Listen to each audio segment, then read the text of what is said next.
네, 오늘 말씀 이제 나누도록 할게요. 오늘 말씀은 요한복음 12장 1절부터 19절이고 그 말씀의 제목은 나도 향유라는 말씀으로 말씀을 준비했습니다.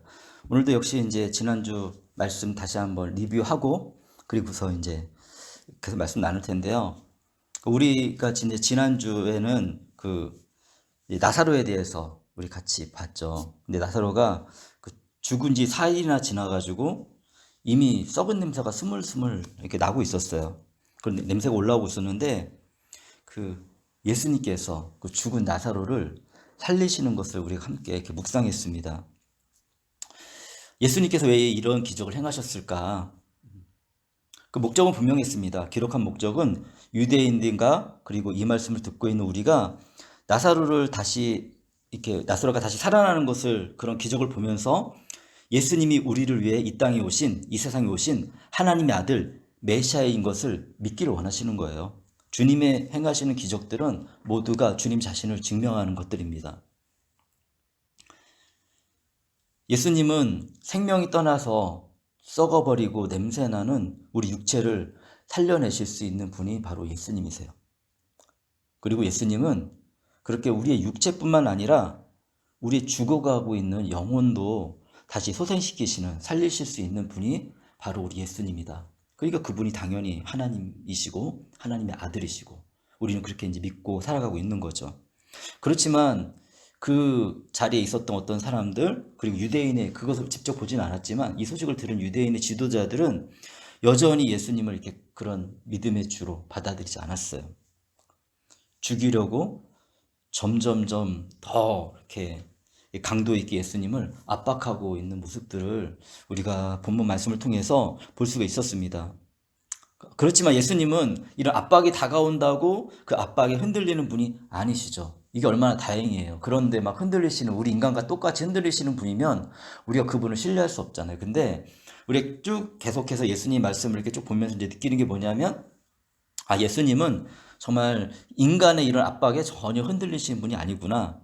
그러면서 잠잠히 어떻게 하죠? 자기의 길을 이렇게 가세요. 예. 그러면서 하나님이 원하시는 일에 잠잠히 순종하시는 모습을 우리가 볼 수 있습니다. 우리가 그래서 그런 모습을 보면서 우리도 정말 예수님을 그렇게 닮아가야겠다 이런 생각도 이제 하게 됩니다.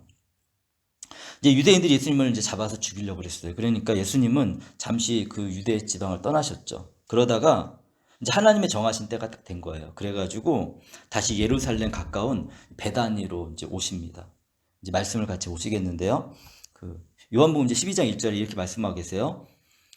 6월절 엿새 전에 예수께서 베다니에 가셨습니다. 그곳은 예수께서 죽은 사람 가운데 살리신 나사로가 사는 곳입니다.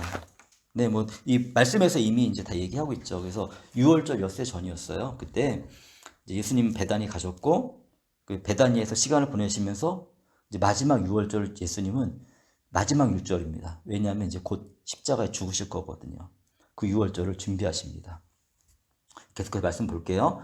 2절입니다. 거기서 예수를 위하여 잔치를 베풀었는데 마르다는 시중을 들고 있었고 나사로는 식탁에서 예수와 함께 음식을 먹고 있는 사람 가운데 끼어 있었습니다. 네, 그래서 이제 예수님께서 베다니 오시니까 어떤 사람이 그 나사로 가족이 아닙니다. 그 베다니에 있는 어떤 사람이 예수님을 위해서 잔치를 베풀었어요.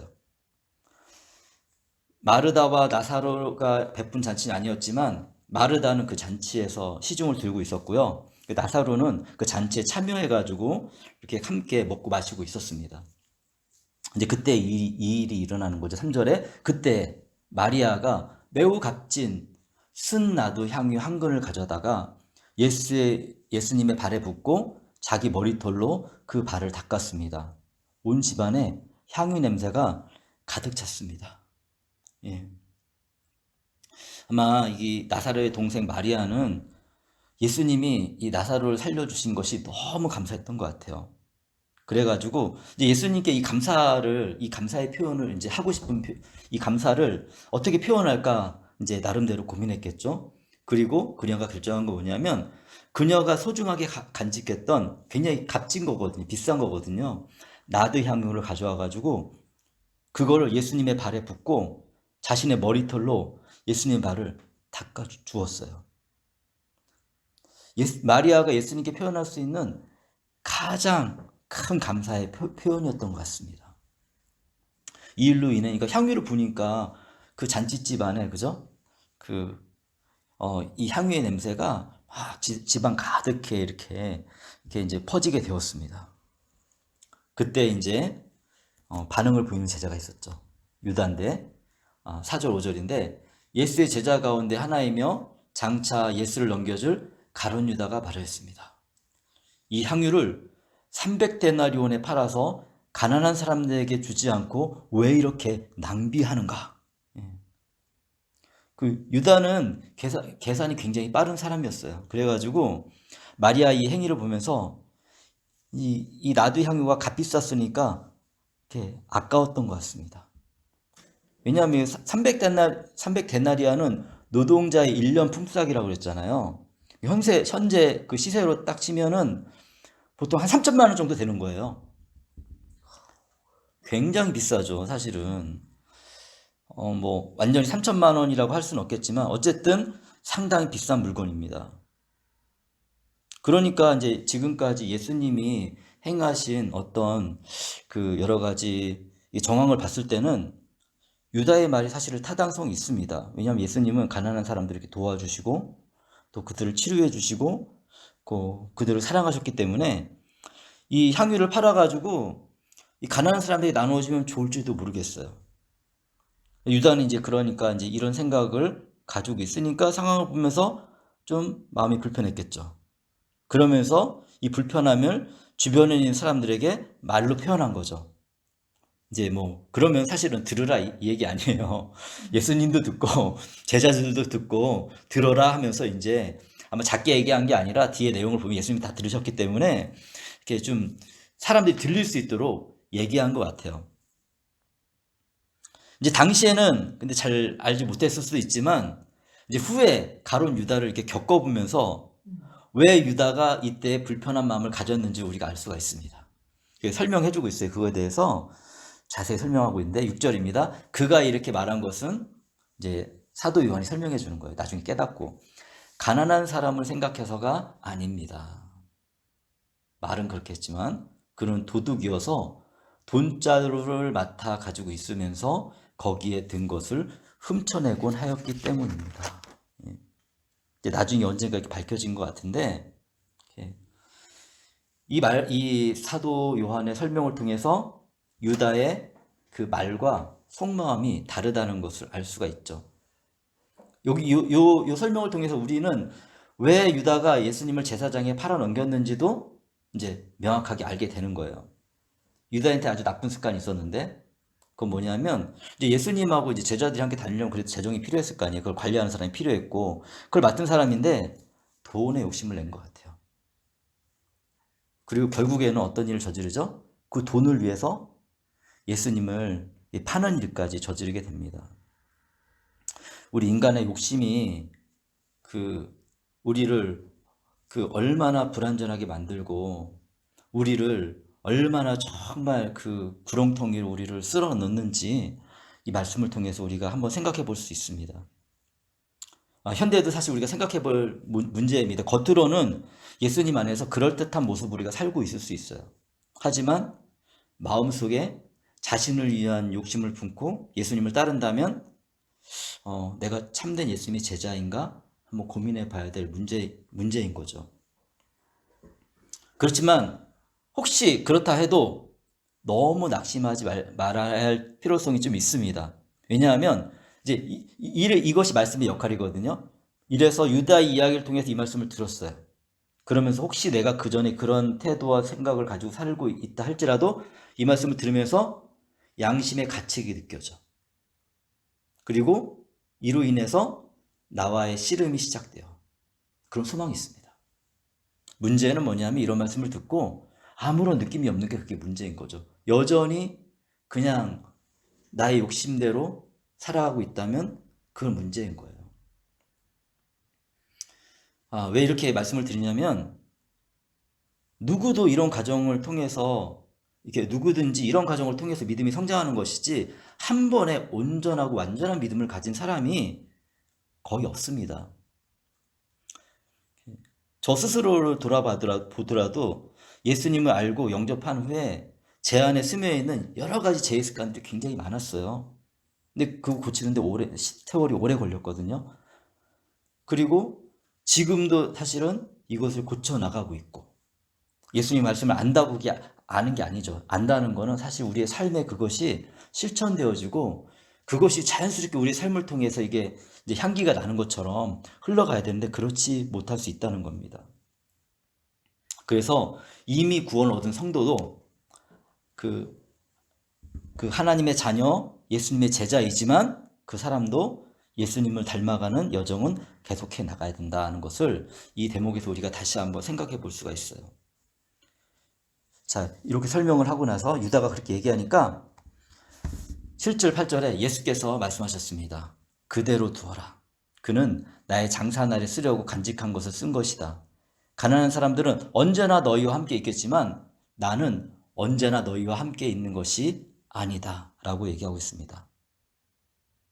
네, 나두향을 팔아가지고 가난한 사람들에게 나누어줘야 할 때도 있을 것입니다. 하지만 지금은 이 나두향유는 무엇을 위해서 쓰임을 받아야 되냐면 예수님의 장례를 위해서 이렇게 쓰임을 받아야 돼요. 그때가 바로 지금임을 예수님은 정확히 아셨고 그것을 제자들에게 알려주시는 거죠.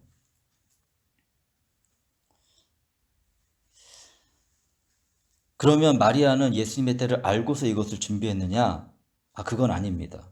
이 마리아는 그랬어요. 마리아는 그냥 그 예수님을 향한 사랑과 헌신과 감사를 표현하기 위해서 자신을 위해서 소중하게 간직하고 있던 것을 그 나드 향유를 예수님께 내어드린 거예요. 그 사랑의 표현을 한 거죠. 그런데 놀랍게도 이 사랑의 표현이 하나님 안에서 예수님의 장례를 준비하는 것이 되었다는 거예요. 이것은 또 우리에게 무엇을 알려주냐면 하나님을 사랑하는 그 사랑에서 우리가 행동하는 아주 자연스러운 삶의 선택과 행동들이 하나님의 뜻을 이루어가는데 도움이 된다는 거예요. 이것이 바로 하나님 안에서 이루어지는 또 신비와 같은 신비입니다. 우리의 작은 헌화 의도가 하나님의 큰 뜻을 이루어가는데 함께 동참하게 한다는 거죠. 또 반면에 우리가 또 다른 면도 있는데 뭐냐면 그런데 있잖아요. 우리의 완악함도 하나님의 큰 뜻을 이루어가는데 사용되기도 합니다. 대표적인 예가 제가 몇 번 말씀드렸는데 바로왕, 사울왕, 지금 예수님 이 시대의 대제사장 가야바, 그리고 가룟 유다. 그들의 완악함으로 하나님의 큰 뜻을 이루는데 참여했죠, 이 사람들은. 근데 이러한 참여는 구원의 길로 자신을 인도하는 게 아니라 멸망의 길로 자신을 인도하는 거예요. 하나님의 큰 뜻은 이루어집니다. 근데 그 자신은 은혜의 참여가 아니라 저주받은 사탄의 노예로서 참여하는 것이고 사탄과 함께 결국에는 망하게 되는 거예요. 우리는 예수님을 믿는 예수님의 제자이고요. 그리고 성도로서 이 땅에서 살아가고 있습니다. 어떤 모습으로 하나님의 큰 뜻에 참여하길 원하십니까? 당연히 마리아와 같은 역할로 우리는 참여하길 원합니다. 그렇기 때문에 한 분도 유다와 같은 참여를 하지 마시고 마리아와 같은 역할로 참여하시기를 우리가 소망해야 되고요. 또 소망합니다. 예수님께서 가룟 유다의 말을 이제 들으셨죠. 들으시고 나서 말씀해 주시는 거예요. 가난한 사람들은 언제든지 우리가 도울 수 있다. 당연히 예수님 안에 살아가는 성도는 가난한 성도에게 관심을 갖고 도와야 돼요. 그러나 지금은 예수님의 장례는 오직 지금 이 자리에서 준비되어야 했기 때문에 이 귀한 나드 향유는 예수님의 장례를 준비하는 데 쓰여져야 한다라고 주님께서 말씀하고 계십니다. 그러면서 계속해서 이제 말씀 보겠습니다. 9절인데요. 유대 사람들이 예수가 거기에 계신다는 것을 알고 크게 떼를 지어 몰려왔습니다. 그들은 예수님을 보려는 것만이 아니라 그가 죽은 사람들 가운데 다시 살리신 나사로를 보려는 것이었습니다. 네. 사람들이 예수님 베다니에 오시고 그리고 예수님 초청해서 식사한다 뭐 이렇게 얘기하니까 사람들이 베다니로 몰려왔어요. 근데 예수님 보고 예수님 믿기 위해서 몰려온 게 아니죠. 신비한 일을 눈으로 이제 확인하고 싶은 거예요. 죽은 사람이 살아났다니까. 어, 그러니까 여기서 또 우리가 발견한 게 뭐냐면 많은 사람들의 관심은 예수님의 행하신 기적의 목적에 있지가 않아요. 그냥 그 기적 자체에 초점을 맞추고 있는 것을 볼 수가 있습니다. 근데 이런 일들이 오늘날에도 흔하게 일어난다니까요. 그 예수님은 우리의 믿음의 확신을 주기 위해서 우리의 삶에 은혜를 베풀어 주시거든요. 그래서 이렇게 어떤 어려운 문제가 이제 닥치고 문제가 해결되지 않을 때 예수님께 기도하면은 도움을 주시기도 합니다. 그리고 병을 낫게 하시기도 해요. 그런데 문제는 우리에게 있었던 여러 가지 문제가 해결되면 많은 성도님들이 너무나 쉽게 예수님을 잊고 살아가는 모습들을 보인다는 것입니다. 물론 그렇지 않은 분들도 많이 있죠. 그런데 이런 모습들이 뭐냐면 바로 그 죄의 지배 가운데 살아가는 인간의 이기적인 실체인 거예요, 이것이요. 그리고 이 모습이 우리에게도 있을 수가 있어요. 그럼 어떻게 해야 될까요? 답은 분명합니다. 예수님의 목적에 초점을 맞추고 우리가 살아가는 거예요. 그래서 예수님께 감사하며 예수님이 기뻐하시는 삶을 그 방향성을 가지고 우리가 살아가는 것입니다. 그래도 여전히 우리가 부족할 수 있어요. 넘어질 수 있어요. 그렇지만 중요한 건 뭐냐면 시간이 흐르면 흐를수록 우리가 예수님 믿으면 믿을수록 점점 더 주님이 창조하신 목적에 맞게 살아갈 수 있도록 우리가 조정되어진다는 거예요. 그래서 우리 모두가 그렇게 됐으면 좋겠어요. 이제 많은 사람들이 이제 예수님께 모여들자 10절 11절인데 그래서 대제사장들은 나사로도 죽이려고 모의하였습니다. 예수님뿐만 아니라 나사로도 죽이려고 했어요. 그것은 나사로 때문에 많은 유대 사람들이 떨어져 나가서 예수님을 믿었기 때문입니다. 사람이 죽었다 살아난 것은 어디서 듣지도 보지도 못한 놀라운 일이잖아요. 그런 일은 없었어요. 병이 치료되는 일들은 역사 속에서 충분히 일어날 수 있는데 완전히 죽었던 사람이 스물스물 썩은 냄새가 나는 사람이 생명이 돌아나서 살아났다? 현대시대에도 이런 일은 한 번도 발생하지 않았습니다. 그러니까 당연히 이 일어난 사실만을 가지고 믿는 사람들이 점점 많아질 수밖에 없었죠. 그러니까 대제사장들은 이게 긴장이 되는 거예요. 그러니까 예수님뿐만 아니라 이 씨앗이 된 나사로까지 죽여버리자 이렇게 생각을 했습니다.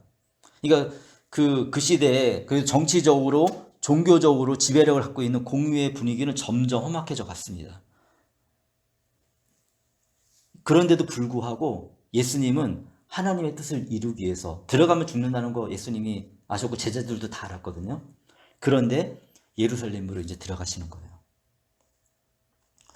13절입니다. 다음 날에는 명절을 지키러 온 많은 무리가 예수께서 예루살렘에 들어오신다는 말을 듣고 13절입니다. 종려나무 가지를 꺾어 들고 그분을 맞으러 나가서 호산나 주님의 이름으로 오시는 이에게 복이 있기를 이스라엘의 왕에게 복이 있기를 이렇게 외쳤다고 합니다. 아마 저보다 더 크게 막 외쳤겠죠, 그죠? 저는 좀 이렇게 좀 부드럽게 외쳤지만 아마 굉장히 막 우리가 소리 지르는 것처럼 막 이렇게 외쳤을 것 같아요, 그죠? 예수님이 이제 예루살렘으로 입성하시니까 사람들은 종려나무 가지를 들고서 예수님을 맞이했습니다. 이 분위기가 이해가 되십니까? 이제 이해가 좀 되셔야 돼요. 왜냐하면 죽었던 나사로가 살아났잖아요. 이거를 목격했잖아요. 사람들이 얼마나 환호했을 것 같아요. 이 기적의 능력을 통해서 메시아인 거 확신했죠, 이 사람들은. 환영하고 있는 거예요. 이 종려나무는 이렇게 뭐냐면 대추야자 나무를 말하더라고요. 그래가지고 이제 제가 센터에서 대추야자 먹고 나서 이렇게 심었더니 이렇게 지금 자라고 있는데 이제 크게 자라면 잎뿌리가 크고 그렇거든요. 이제 종려나무도 이렇게 저희가 본 적이 있는데 이제 뜨거 열대 지방에서는 이제 대추야자 열매가 맺힙니다. 그래서 정말 달콤하고 맛있는데 영양가도 많고 우리 건강에도 좋은 건데 이제 예루살렘에는 그 주변에 그런 것들이 많았던 거예요. 그래서 이 종려나무 가지를 이렇게 대추야자 열매 나무 가지를 흔드는 거는 왕을 맞이하는 상징적인 행위였어요, 이게. 그래서 예수님을 메시아로서 열렬히 기대하면서 그 소망과 환영의 뜻을 담아서 사람들은 기쁨으로 종려나무 가지를 막 흔들면서 예수님 향해서 호산나 호산나 이렇게 외쳤다는 거죠. 호산나의 뜻은 이제 구원하소서라는 의미고요. 원래는 히브리어로 호시안나 이 두 단어가 합쳐져 가지고 헬라식으로 호산나라고 불리고 있는 거예요. 그래서 요거는 뭐냐면 그 시편 118편 25절 이렇게 이야기하고 말씀하고 있거든요. 주님 간구합니다. 우리를 구원하여 주십시오. 주님 간구합니다. 우리를 형통하게 해 주십시오. 라고 했을 때 구원하여 주십시오가 그 히브리어로 호시안나 이거였어요. 이걸 직역하면 제발 구원하소서예요. 제발 구원하소서. 이렇게 외칠 수밖에 없었죠. 로마의 압제 속에서 얼마나 힘들었어요. 메시아가 오면 모든 것이 해결될 것이다 라는 기대감을 가지고 있었거든요. 그리고 이 시편은요, 이 초막절 기간에 그 아침마다 불렀던 시편입니다. 초막절 기간에. 그래서 그리고 또 이 시편 시리즈가 있는데 113편부터 118편이거든요. 요건 또 언제 많이 불렀냐면 수전절과 6월절과 관련된 이게 시편이에요. 그래서 이것이 암송되어지고 불려졌는데 그 시편 일부였기 때문에 이렇게 모든 사람들이 잘 알고 있는 내용이었어요. 호산나라는 것은. 그래서 우리가 그 이제 시편 말씀 이걸 지금 축약해가지고 외치고 있는 거거든요. 26절부터 28절 읽어드릴게요. 주님의 이름으로 오신 이에게 복이 있습니다. 주님의 집에서 우리가 너희를 축복하였다. 주님은 하나님이시니 우리에게 빛을 비춰 주셨습니다. 나뭇가지로 축제의 단을 장식하고 제단의 뿔도 꾸미십시오. 주님은 나의 하나님이시니 내가 주님께 감사를 드립니다. 내 하나님, 내가 주님을 높이 기리겠습니다. 유대인들은 주님의 이름으로 오시는 이가 바로 이 메시아라고 알고 있었어요. 그 메시아를 찬양하는 메시아 찬양시예요. 14, 15절입니다. 요한복음 14, 15절. 예수께서 어린 나귀를 보시고 그 위에 올라타셨습니다. 그것은 이렇게 기록한 성경 말씀과 같았습니다. 시온에 따라 두려워하지 말아라. 보아라. 내 임금이 어린 나귀를 타고 오신다. 이것은 스가랴서 9장 9절 말씀이거든요. 계속해서 스가랴서 9장 9절 이렇게 쓰여 있습니다. 도성 시온아 크게 기뻐하여라. 도성 예루살렘아 환성을 올려라. 내 왕이 내게로 오신다. 그는 공의로우신 왕, 구원을 베푸시는 왕이시다. 그는 온순하셔서 나귀 곧 나귀 새끼인 어린 나귀를 타고 오신다. 라고 스가랴서에서 예언되어져 있어요. 우리의 메시아 예수님은 세상의 왕들과 이렇게 다르셨습니다. 자신의 권세를 나타내기 위해서 예수님은 멋진 말이나 전차, 병거를 타고서 입성하는 것이 아니었어요. 겸손히 나귀 새끼를 타고서 예루살렘에 입성하십니다. 스가랴는 이 왕에 대해서 예언했고 예수님께서 직접 이 나귀 새끼를 타고 입성하심을 통해 가지고 스가랴에서 말씀하신 그 예언, 그 메시아가 바로 그 공의로운 왕, 그 왕이 자신이심을 분명하게 드러내고 있는 거예요. 그러면서 이제 또 사도 요한이 또 설명을 합니다. 요한복음 12장 16절에 제자들은 처음에는 이 말씀을 깨닫지 못하였으나 예수께서 영광을 받으신 뒤에야 이것이 예수를 두고 기록한 것이며 또 사람들도 그에게 그렇게 대하였다는 것을 회상하였습니다. 네. 이때 당시에는 사도 요한 자신도 그리고 제자들도 잘 깨닫지 못했어요. 이제 예수님이 죽으시고 부활하신 후에야 스가랴 말씀을 두고서 기록한 것임을 깨닫게 되는 거예요. 이제 우리가 예수님을 알아가는 과정도 사실 이와 비슷합니다. 성경을 읽고서 공부해서 예수님이 한 번에 믿어지면 얼마나 좋겠어요. 모든 걸 다 알면 얼마나 좋겠어요. 근데 하나님은 우리에게 그런 능력은 주시지 않았어요. 저의 경험과 그리고 또 저와 함께했던 제자들의 삶을 통해서도 알게 된 건 대부분은 그렇지 않다는 거예요. 그래서 그럼 어떤 순서가 있느냐? 일단은 먼저 성경에서 말씀하신 하나님, 예수님, 성령님, 그리고 우리 자신이 누구인지 먼저 성경을 통해서 이해가 필요합니다. 이제 믿을 때는 간절함으로 믿긴 하는데 믿은 예수님 앞에 딱 나온 이후로는 우리가 예수님이 어떤 분이신지 이해가 필요해요. 그 다음에 우리의 마음이 온전히 주님을 향하려면 때로는 이게 이제 반복되고 계속 그렇게 되는데 뭐냐면 아쉽지만 때로는 인생 가운데 해결되지 않아야 되는 큰 어려움이 있기도 해야 합니다. 그렇지 않고 그런 큰 어려움 없이 예수님 믿으면 너무 좋겠죠. 사실 우리 모습이 그렇지 않거든요. 그렇지 않은 모습이 더 많은 것 같아요. 저 자신을 돌아봐도 그렇고. 어려운 문제 속에 어떻게 되죠? 예수님 믿고 있으면 이제 간절히 예수님에 대한 도움이 예수님께 간절히 이제 우리 예수님께 그 간구하게 되는 거예요. 그때서 이제 주님께 도움을 구하는 가정 가운데 말씀의 이로와 기도의 간구로 그 마음으로 이제 이 신앙의 생활에 그 말씀에 참여하게 되는 거예요. 그리고 정말 너무 놀라운 건 뭐냐면 그때 믿음이 성장합니다.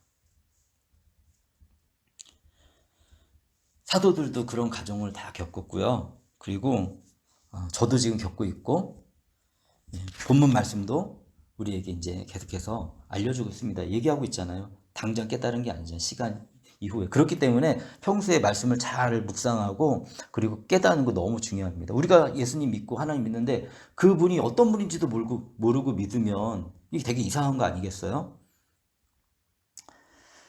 계속해서 말씀 보겠습니다. 17절, 18절입니다. 또 예수께서 무덤에서 나사로를 불러내어 죽은 사람들 가운데서 살리실 때에 함께 있던 사람들이 그 일어난 일을 증언하였습니다. 이렇게 무리가 예수를 맞으러 나온 것은 예수가 이런 표징을 행하셨다는 말을 들었기 때문입니다. 그래서 설명을 아주 잘 해주고 있죠. 예수님께서 예루살렘에 들어오실 때 온 예루살렘이 막 들썩거렸어요. 그럼 왜 그랬느냐? 왜냐하면 사람들이 봤잖아요. 나사로가 죽었던 나사로가 살아나는 걸 봤잖아요. 제가 아까도 입성할 때 잠깐 말씀드렸지만, 그러니까 막 열렬하게 이제 막 환영을 한 거죠. 예수 그리스도에 대해서. 예수님을 맞이하면서 벅찬 감격들이 막 사람들의 마음을 사로잡고 있는 것을 볼 수가 있습니다. 그리고 저 생각해 봤어요. 만약에 제가 그 자리에 있었으면 저도 당연히 그랬을 것 같아요. 그렇게 환영했을 것입니다. 그런데 문제는 뭐냐면 그 환영의 깊은 내면은 뭐냐면 하나님의 뜻, 예수님의 뜻과는 일치된 것은 아니었던 것 같아요. 왜냐하면 그 뒤에 일어난 사건들을 통해서 우리가 알게 됐잖아요. 그렇게 환영했던 사람들, 물론 그 사람들이 다 그렇게 한 건 아니겠지만 전체적인 분위기는 어떻게 변했어요? 갑자기 환영이 싸늘하게 식어버리고 예수를 십자가에 못 박아라! 이러한 분위기에 사람들이 동참하는 분위기로 예루살렘 분위기가 바뀌잖아요. 왜 그랬을까? 왜냐하면 이렇게 환영했던 사람들의 속마음은 뭐예요? 어떤 메시아가 오길 바랬어요? 로마의 압박으로부터 자신을 해방할 메시아로 특별한 능력 있는 예수님을 기쁨으로 열렬히 환영했던 거예요. 그런데 그렇지 않으니까 결국에는 예수님을 십자가의 길로 몰아넣게 됩니다. 거기에 이 바리새파 사람들이 중요한 역할을 했죠. 19절입니다. 그래서 바리새파 사람들이 서로 말하였습니다. 이제 다 틀렸어. 보시오. 온 세상이 다 그를 따라가고 있어. 예수님 때문에 온 예루살렘이 들썩들썩하죠. 이걸 직접 보면서 군중을 어떻게 통제할 방법이 없는 거예요. 넋놓고 보면서 이런 말을 하고 있는 겁니다. 이대로 가면 그들의 예상도 어떤 예상을 했냐면 이렇게 사람들이 예수님을 강권해서 왕으로 세울 거다. 그리고 그러면 이제는 뭐 아무리 공의의 힘이 세고 뭐 이 바리새인들과 뭐 그 사두개인 제사장들이 막 힘이 있어도 군중 대부분이 예수님 쫓아가 버리면 어쩔 수 없잖아요. 그러니까 이거 다 끝났다 일이. 이렇게 굉장한 그 위협을 느꼈죠. 그리고 이들은 그렇게 경험이 있었어요. 뭐냐면 이 마캅이라는 이 가물이 있거든요. 그랬을 때 이 사람이 진짜로 진짜 이 군중들의 힘을 얻어가지고 그래서 이렇게 그 예루살렘 성전을 회복했거든요. 왜냐하면 거기에서 정말 감당할 수 없는 그런 저주스러운 일들이 발생하니까 성전에서 그런 일이 발생하니까 이거 되돌려놓기 위해서 회복을 잠깐 시켰어요. 이 역사적인 기록이 그 경험이 있는 거예요. 그러니까 예수님도 그렇게 할 수도 있겠다고 생각이 드는 거죠. 그러면은 이들이 닥칠 건 뭐죠? 로마의 공격, 폭삭 망하는 것에 대한 두려움, 자기가 가지고 있던 기득권을 다 잃어버리는 그런 두려움들. 이들은 그렇기 때문에 예수님을 십자가에 못 박아 죽였습니다. 근데 그렇게 그것이 하나님의 선한 뜻을 이루는 일이 되었다는 것을 우리는 결과를 통해서 알 수가 있습니다. 하나님은 이렇게 일하시는 분이에요. 그래서 하나님의 행하시는 일을 우리가 어떻게 측량할 수 있겠습니까? 그 놀라운 기적을. 하나님을 신뢰하면서 우리가 믿음으로 살아가야 합니다. 우리는 오늘 그 마리아의 헌신과 예루살렘으로 입성하시는 예수님을 보았습니다. 마리아의 예수님을 향한 사랑과 감사의 정성과 마음을 다한 행동은 예수님의 장례를 준비한 일이 되었습니다. 우리의 삶의 여정을 통해서 주님의 뜻이 이루어지는 은혜가 있기를 소원합니다. 또한 예수님은 자신이 성경에서 약속하고 있는 메시아임을 확인시켜 주시면서 겸손히 예루살렘에 입성하시는 모습도 우리가 오늘 보았습니다. 사람들은 비록 오해 속에서 예수님을 환영하고 있지만 그 오해조차도 하나님 뜻이 온전히 이루어지는데 좋은 역할을 하고 있는 것을 우리가 볼 수가 있어요. 그렇지만 예수님은 세상적인 방법으로 우리 왕이 되시지는 않았습니다. 겸손히 하나님의 뜻을 따르며 하나님의 방법으로 우리 왕이 되셨습니다. 그렇기 때문에 우리도 겸손히 예수님의 마음을 알고 예수님을 닮아가는 성도님이 되시기를 축복합니다. 오늘 함께 묵상한 말씀을 기억하면서 이 시간에 우리 함께 또 주님께 헌신의 기도를 드리도록 하겠습니다.